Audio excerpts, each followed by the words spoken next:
Hello, I'm Peter Dunn, and this is the $1 Million Plan. On this show, we tackle all sorts of financial issues, and we're going to do that today. How about that for the new open, by the way? That was terrible, though we're going with it. Here's the deal. I had a pile of vegetables for lunch. I'm not going to lie. I was like, I want to make a healthy food choice. I had a pile of vegetables, so that has me really thrown off, and I don't know what's happened to me. Speaking of not knowing what's happening, let's welcome our guest this week. His name is Joe. He's a minority owner of a business, which I assume means he's also a ginger.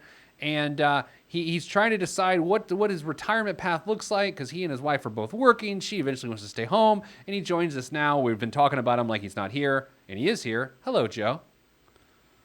Hi, Peter. How are you? I'm good. I like you call me Peter. Makes me think that my wife has somehow deepened her voice. And so, Joe, you're doing well? You're doing okay?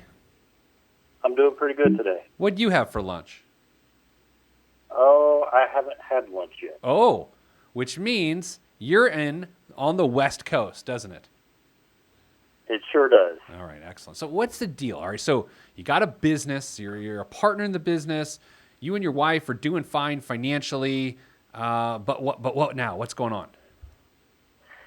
The real deal is that although we're doing fine, my wife would like to ideally stay home with the kids. Okay.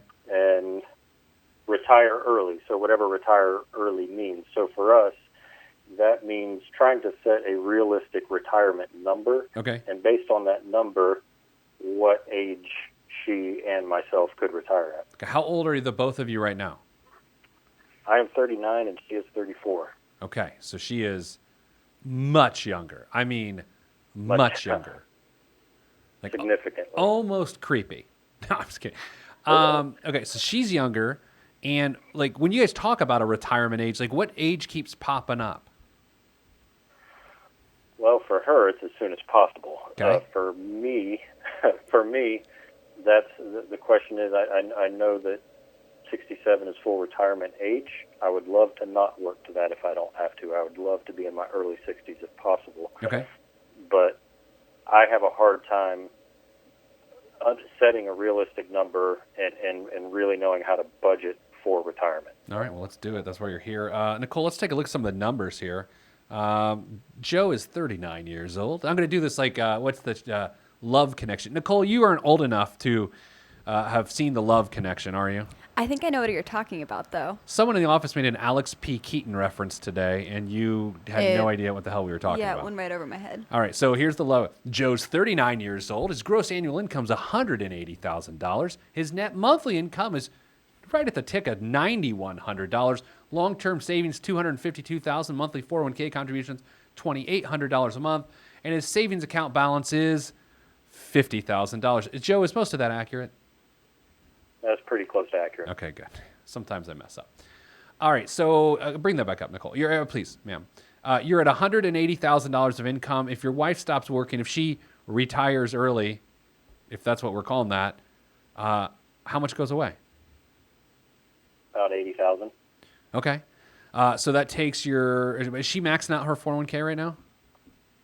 She is now. We were a little under for the past couple years, and then I just got, or not maxing out, I just updated us to 15% okay. contributions on everything. So your net income goes down. Probably. What's her take-home pay? Like her specifically? Oh, her specifically is 80,000 gross. So if it's monthly, around $3,500 a month, depending on how many pay periods. $3,500 a month. So that $9,100 goes to what, $5,600 a month? Yep. What do you think? So you've been able to accumulate $50,000. Has that been because you've been cash flowing in a positive way on a month-to-month basis, or are there big chunks of money coming in? Like, how are you on a month-to-month basis? I've done that a little bit of both. I've always been a saver, and I've always had it going over to the side automatically every month. We've had, and I've been doing that for a long time, and then we've had some big chunks of money through bonuses and that sort of thing that have come in over time as well. Sure. And so that's been a long time of building these savings. Are you still putting are you putting any money towards that $50,000 on a monthly basis? I'm not right now. We Okay. have a car savings account that we were putting money aside that I've stopped on. God, is our life like? I feel like that's what we're doing. Like we stop. We have plenty of money in savings, but where we were saving for a car right now. And I also saw in the notes you're addicted to bass fishing. Very addicted to bass fishing. Here's the deal. Okay, I have not bass fished effectively since about October, and I have no ability to do so anytime soon. And I'm gone most of March and April. And for Christmas, the holiday I celebrate, people got me a bunch of bass fishing stuff. So currently, as it stands, Joe, right now, I just watch YouTube videos of other people fishing. That's pretty much how I do it now too. It's living vicariously through them. Between work and kids, I don't have as much time as I used to. My wife has stopped mocking me for, like, she'll walk by and she no longer says, "Are you watching bass fishing videos?" She just sort of walks by and just lets me live that sad piece. Unfortunately, that same exact thing has happened at my house. My wife still does make fun of me whenever I'm doing it late at night, though. It's pretty sad. How long have you been fishing? This is not the point of the show, but it is now. How long have you been fishing? Oh, since I was a kid. I was raised fishing. See, I just discovered it in my 39th year, which it's like I'm mad at all my forefathers for not really bringing me down that direction. It's like they clearly were not good survivalists because I'm not. No, you've missed a lot of time. I have. It's like the thing about people like, I don't want to die early because I love my family. I got a lot of fishing left to do. That's the way I view it. It's like, they're great and all the family, but I'll miss so much fishing. Okay. So here's where I think I'm going with this. Like, how much is going towards the car fund right now? Right now, I was putting $800 a month aside for a while, and I've recently cut that to nothing. And we're going to have to buy a new car soon, so we're going to deplete those funds. Nicole, let me see the debt and the housing stuff. Pull that up for me, will you? There we go. No debt, no medical bills, no student loans. I could have asked you these things, but $2,000 a month mortgage, and it's a 30-year fixed at 4%. So what do you spend all your money on other than lures? Like, what are you spending your money on? Oh, family right now, I guess. Family, kids, school, shoes for my wife. Yeah, I have a shoe problem myself. Think about that. I've got your bass fishing problem and your wife's shoe problem. I am quite the combo. That's a big problem. It is a big problem. That is a big problem. What would happen if you subtracted $3,500 a month out of your life right now from a cash flow perspective? Do you have daycare expenses? Cash flow, we do have daycare expenses. How much? Yes. I don't know that answer off the top of my head. That's a good one to know. I could try to find out real quick. Kind of figure that out. As you're doing that, what's your, this is a brainless kind of information that you know, what's the biggest bass you ever caught? What away? About 6 pounds. What? I'm at 4.19, I think is my PB. That's not bad for fishing for like 4 months, right? That's right. That's not bad. That's what I tell myself. I think I was lucky. I did buy it at the grocery store. If we're being honest, I bought it and I cooked it. No, I seriously caught it. What do you think? What are you paying daycare? You figured that out yet? I'm looking. I'm trying to look on my. I like to imagine that you've got like a Rolodex and you're just thumbing through them very quickly and turning the wheel, looking for the answer. Maybe it's close. About $1,000 a month. Okay, so really. The net, and I'm going to be presumptuous here. Your wife stays home. She's taking care of the kids. No one's going to daycare, right? Correct. Okay. So that's a net $2,500 difference. I mean, to see what we're doing here, we're trying to say like what we're saving versus what you're losing and that sort of thing. Yep. So, and then once the car is paid for, you buy the car, then you're not saving $600 a month towards a new car, and you're not putting it towards savings. Is it reasonable to think that $600 can then be not saved because you wouldn't be earning it? Yes. Okay, so now we're down to $1,900. I can't imagine she uses a ton of fuel to get back and forth from work. I mean, does she?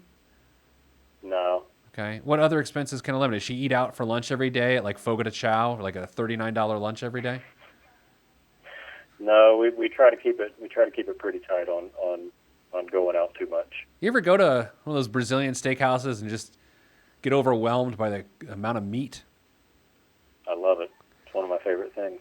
I have a coworker here, and we all went once just for fun a couple years ago. And the guys were coming around with the meat swords, just shoving meat swords right into your face, and she just couldn't handle it. She about hyperventilated. It was A something. little difficult to say that out loud, isn't it? I feel okay about it, but then again, we have the ability to edit this show.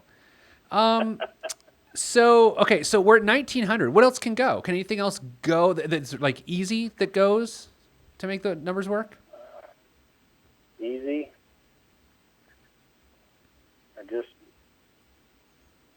That's the problem. I just don't think that there's a whole lot of easy. I feel like we live a pretty straightforward life as of right now. Yeah. So basically, what we're saying is $5,600 a month, plus the $1,900 that we can't really account for. I mean, I say, you know what I mean. So $7,500 a month is what you think it takes to live your lifestyle the way you live it. I think so, and maybe it's because I'm saving so much as well. I'm saving for my college kids, as my college savings for my children. So that's about $1,000 a month that I'm putting aside. Interesting. All right, so that's that's a lot. How much do you have in there? About $21,000 Each or total? total. How old are they? 6 years old and 3 years old. Oh my God, your house is so loud, isn't it? It is terrifying. Oh, it's so loud. I just want to watch fishing videos, and that's why I put on headphones, honey. It's why I put Headphones. Sorry, I didn't call you honey. I just assumed my wife doesn't watch the show. Interesting. Okay, so there's a couple other issues here. Number one, you're part of a business that, you tell me. You said it's not going amazing, right? Yeah, it's not going amazing. It's one of those things that we'll have to keep evaluating as we go. But I don't think that I can necessarily count on that as being a long-term retirement plan right now. Do you have the sort of skills, or are you in a particular sort of industry where you are marketable and hireable if you ever needed to switch directions? I think so. If people ask me that question, I would say absolutely not. I have no measurable skills whatsoever, which is sadly true. And then, is your wife in an industry that she could go part-time? Is that like an idea? Is she like a dental hygienist who apparently every dental hygienist I know is part-time and they make like $90,000 anyway? Her industry, for her to be part-time, it's almost not worth it. Okay. But full-time is. So Okay. Not necessarily. I don't think so. She's a bookie. Okay. Yeah, this is interesting, right? Because let's look at your $1 million day if you kept it up. I mean, if you kept doing what you're doing, you never got a raise, you just saved exactly what you were saving, your $1 million day would be May 28th of 2027, which is not far away. It's 9 years away. You'd be a millionaire if you kept at this pace, and you would only be, 48 years old. The old lady, I never call a woman that, would be 44 years old. And by the time you retire at 67, if you kept up that pace, you would have $5.85 million with a net monthly income of $13,639 a month. But after inflation figured in, it would feel like $6,800 a month. So you essentially would be able to continue your exact same lifestyle that you're more or less living right now. Like, what's really interesting about your situation is like, okay, you're at a nice level, you're saving a lot of money, but it's almost a straight line of when you retire, you're living the exact same lifestyle, which if you both work the rest of your career and you're comfortable with that, that's actually a really good outcome to glide into retirement in more or less the exact same lifestyle that you're able to live now. That's fantastic. Mm-hmm. But then the questions start, right? Like, well, that's great, Pete, but that's not what we want to do. One of us does not want to continue to work right now. So how do we make that work? How are you willing to make that work? And how is she willing to make that work? That's the big question. My first thought would be to get rid of the mortgage payment by paying it off early, so that when we hit retirement, that's $2,000 less a month that we have to worry about. So you've got a 4% 30-year fixed. Is that right? Yes, sir. How deep into it are you? How many years have you been in the house? 2.5 years. Okay, so yeah, a while. What are 30-year fixed right now? Like 3.5 or 15-year fixed, like 3.5%? I think so. Not exactly sure what they are. Something like that. You don't keep track of current mortgage rates? What's wrong with you? How much equity do you Not have? necessarily on my daily routine. Wow. Probably about $150,000 Of equity? Mm-hmm. That's great. So I mean, from a percentage standpoint, like pretty good. I mean, you own well above 20% of your home, right? Yes, sir. Okay. You think you'll stay in that house for a while? Another great question. I think so. I think we'll probably be here for at least another 5 years. You don't call it like your forever house. Well, number one, because it probably isn't. Number two, that's just a really annoying term. It's our forever house. That is. Right now, someone's listening going, I literally just talked to my partner the other night about our forever house, and now you're mocking it. It's a weird term. I don't like it. Not that it matters what I think. It's a weird term. It's our forever house. Let's just choose not to use that term on this show. Yeah. If you know, then you know. So this is difficult, right? Because this is like one of those things where things go well if everything stays the same. But is the desire to change worth shifting the number? Because if you shift the number, let's say she stopped working today. Let's do this, okay? Okay. You're putting $2,800 a month towards the 401k. How much of that is yours? $1,500? Oh, something like that. That's like $1,200. If you're doing 15% of $100,000, it's like $1,250 a month. We'll go with that. Yep. Okay. Then you'll have $3.9 million at retirement, $9,100 a month, and $4,500 after inflation. So it's less. I mean, it's substantially less. $2,000 a month in today's dollars for inflation. I wonder, how does that sound? I mean, your income will arguably go up, and you will put more percentage towards retirement, but that does definitely compromises things. It moves your $1 million day back 2 years, which doesn't sound that bad now that we're talking about it, does it? That doesn't sound that bad, and I guess, at that age, $4,500 might be okay if we don't have the big mortgage payment. It will, and plus, the real number is $9,100. After taxes, it's $9,100, but it feels like $4,500. I guess what gets compromised, and I know you've had this conversation, is the ability to save as aggressively for the kids' education as you are now. Yes.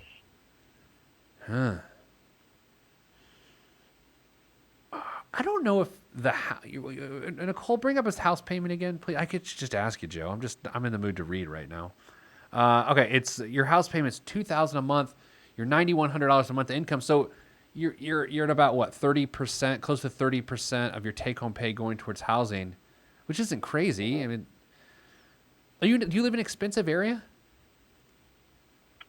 It's getting more expensive. So, yes. This is interesting. What does she think? What does Mrs. Joe think? Like, where is she? I sort of understand her desire, but what is her current solution? Yeah, Mrs. Joe does not have a current solution. She would like to keep our current lifestyle and not work. Oh, yeah. And, yeah. I would but she is also willing to continue to work to do what we want to do as a family. Oh, man. How long were you guys married before you had children? 4 years. Yeah. Do you guys make about the same amount of money back then that you make now? I think she made more than me back then. Oh my gosh, it's a dream. Yeah, I mean, look, I'm trying to find a way to make this work. I think we're just faced, and it's not even a harsh reality. It's not like I'm breaking bad news to you. I think you know this. It's like, it's math. It is math. Unless you take a pretty substantial lifestyle hit, or and this is where, as a guy who's a bass fisherman as well, I understand. I understand. In your mind, you probably are upset that the solution currently isn't, well, I can just make more money. Do you feel a little sideways about that? I feel pretty sideways about that. I Yes. know. God, man. You know, a few years ago when Mrs. Planner decided to stay home, it was a great success. And for me, it was a great accomplishment that we were able to do it because, Joe, for 3 years prior, I didn't make enough money to make that happen. And it made me really upset. And it hurt my pride. And so I feel you. And even today, we've been able to adjust. It's been a little easier to adjust with incomes. My income has gone up, thankfully. But yeah, man, that is frustrating because that's sort of the hidden part of the problem. You may tell her from time to time you wish you made more, but at the same time, you're dealing with a business that is doing okay, and you're doing the best you can, right? Right. It's a little frustrating. So as an owner of the business, you make 100 now. What did you make over the last 3 years? Like, can you think back to the pay over the last 3 years? It's been pretty consistent over the past 3 years, and it'll, of course, it'll fluctuate up and down as the business performs differently. But I've been pretty consistent in that 100,000 area. Is the health insurance through you? It is through her work. Oh, jeez. So that's a whole nother thing. That is. Here's what's going to go down, Joe, and I can feel this. You're going to go home tonight, and you're like, well, Pete says we can't do it, and then I'm a hole, right? Which makes me feel much better. I know. That's why this show exists, so you people can blame me for things. Look, I mean, I can't break math, and so I would just say right now that is not in the cards. And here's the worst part. I'm saying this to you, although I've just expressed my personal feelings, and I know how you feel. The only way this gets solved is if your income goes up by about $50,000. Yep.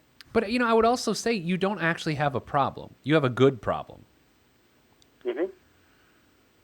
I guess the key is to not let the good problem fester into a problem.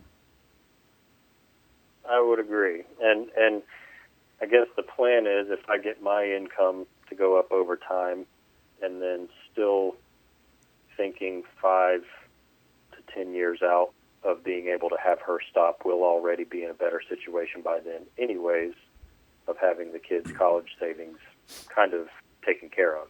Yeah, here's a couple things. Let's work on a sort of a 3-year plan here for a second. You've got your 3-year-old would be in kindergarten 3 years from now, right? Mm-hmm. So there's $1,000 a month for daycare right there. So here's what's got to happen. As your pay or her pay increases going forward from this day forward, I'm about to marry you to somebody. From this day forward, if your income goes up, you have to make sure that your lifestyle does not increase a single penny. That money has to be saved penny for penny. Number 2, when Joe the third gets to kindergarten, that $1,000 a month you've been paying in daycare, and there may be some after-school care costs, penny for penny, whatever you're not spending on that must be set to the side on a monthly basis, not only to accumulate, but to make sure it isn't reabsorbed into your lifestyle. Does that make sense? Mm-hmm. Yes.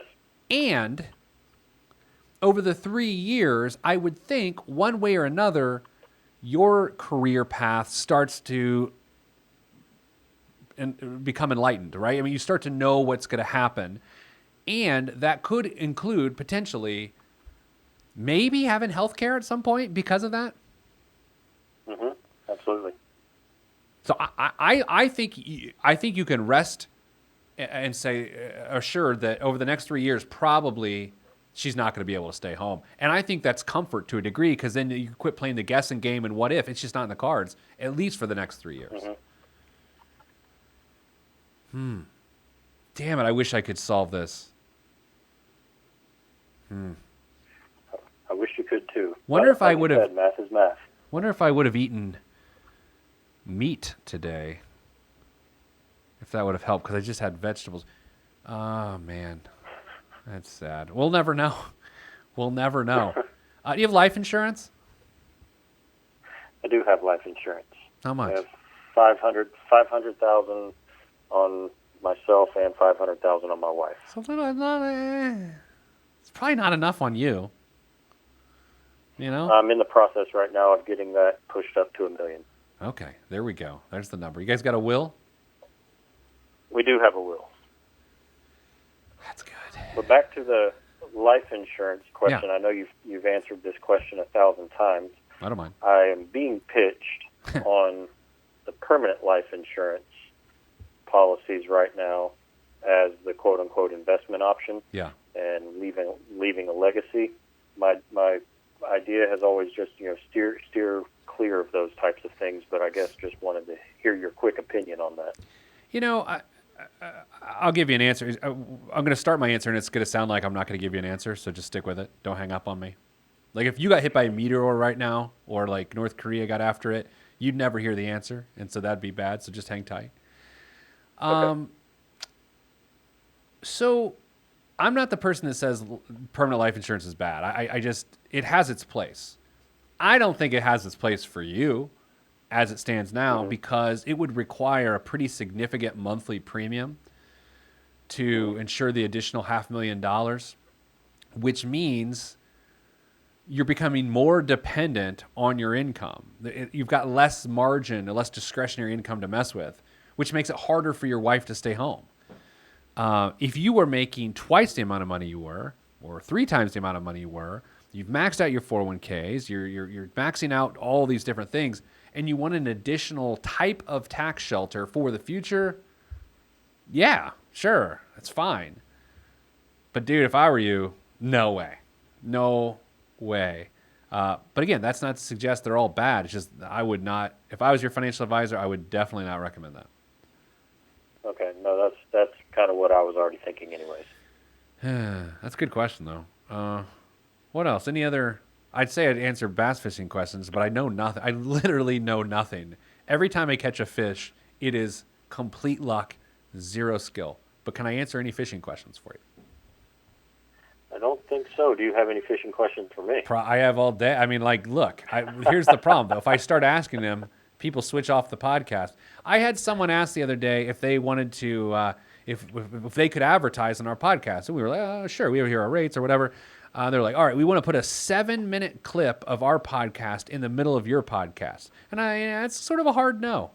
You know what I mean? It's sort of a, hard no. It's sort of weird. Like, if you're listening to my podcast, Joe, and then all of a sudden you hear like, maybe it was like a Japanese anime podcast for 7 minutes. Would that be weird?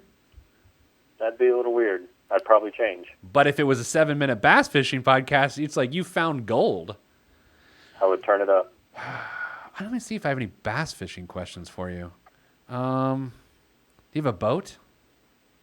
I do have a boat. You have a boat? It's a little boat.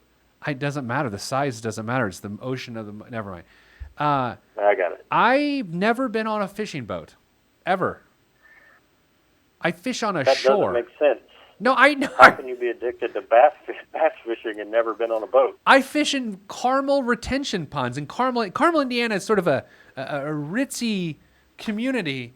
The fish swim in private schools. I mean, it's just a weird... Like, I fish in retention ponds. And I caught a 4-pounder in like a public lake. It was really a retention pond. I've never really been fishing. Well, at least, it makes it easier to catch when they're a captive audience like that. There is, but I mean, they still run the okie doke on me. I've never been on a boat. I've had some listeners and readers offer to go out on their boats, and I'll probably do it this spring if I'm ever home. But man, I don't even know. I don't even know. So I'm so sad right now. Thanks, Joe, for this. No problem. What's your favorite YouTube fisherman? good question. There's a group of guys. Well, I'm going to be plugging somebody else if that's okay. I don't get the Guggen Squad. I assume you're going to say them. There's a group of guys called Geo, or that go under the name GeoBass, Oh, and they travel around the world doing big adventure fishing Look at shows, this. and it's pretty awesome. do you ever watch like John B? That's sort of my jam. I know who you're talking about, but I don't really watch him. Yeah. He's like, here's the creepy thing. He's like this 21-year-old kid making hundreds of thousands of dollars on YouTube making bass fishing videos. And I watch him religiously. Like, you know, it's a little nutty. It's sad. What I've just said aloud is the saddest moment of my life. What I've just said. I think that's maybe why I don't watch him, is because I might be a little bit jealous of what he gets to go do every day. Yeah, this is the worst moment of my life. Joe, thanks for being part of it. I'm glad I could help. And I had vegetables for lunch. All right, I got to end the show because if I don't, I'm going to quit my job. Joe, I wish you the best of luck. Your wife cannot stay home. Tell her it's my fault. And someday, maybe we'll have the opportunity to dip our rods in the water together. Wait, is that? Seems. That's a little creepy to say as well, but it sounds great. Let's go play a little grab bass. All right, grab bass. I got to go. All right, Joe. Thanks, man. Thank you. If you want to be on my show and talk bass fishing, we can do it. Do you want to talk about vegetables? I'll try. That's a good problem to have, Joe. Joe had a good problem. But you know what? I wrote a column about this recently. Sometimes people got good problems and they turn them into real problems because they try to get cute. As long as Joe doesn't get cute, he'll be fine. If he tries to make it work when there's just no mathematical solution, it will not end well. And I'll tell you, let's not get weird with gender here, but I have felt like I have failed my wife before because I could not deliver a request for her to have the ability to stay home with her children when they were super young. I don't really talk about this. I've never talked about this. That is my one of the times I've been most disappointed with myself in my life. So I get it. Right? You just want to deliver on that. You want to feel like you can solve every problem, but you are doing your family a disservice if you do it anyway. Do the math and go grab some bass.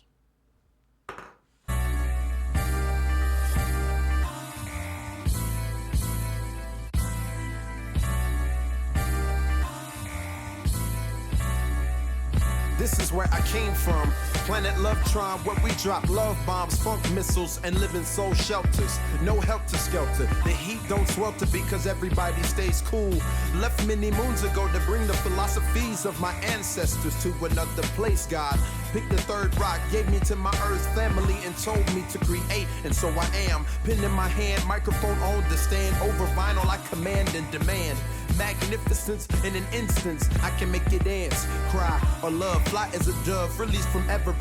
The fresh is fresh, and you can call me E.T. Word to John Tesh. Let me bless this harmonic presentation. It's amazing, so amazing. I'm the reason. Salutations, I bring you Lovetron greetings from a faraway land. I am the sole controller. Put the remote down and let me take control. You're now a part of my zone, so enjoy yourself. Lovetron can restore your health. I bring you greetings, salutations. How you doing? And is that how y'all say it? The tinkling of the keys is an homage to the little star. I sojourn over poetic descriptions of sound and travel to my other world.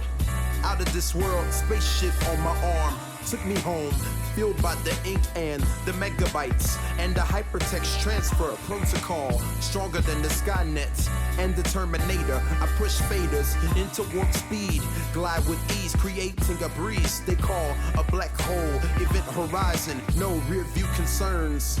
This I adjourn, in beats I burn. This I adjourn, in beats I burn. Salutations, I bring you Lovetron greetings from a faraway land. I am the sole controller. Put the remote down and let me take control. You're now a part of my zone, so enjoy yourself. Lovetron can restore your health. I bring you greetings, Salutations, how you doing? And is that how y'all say it?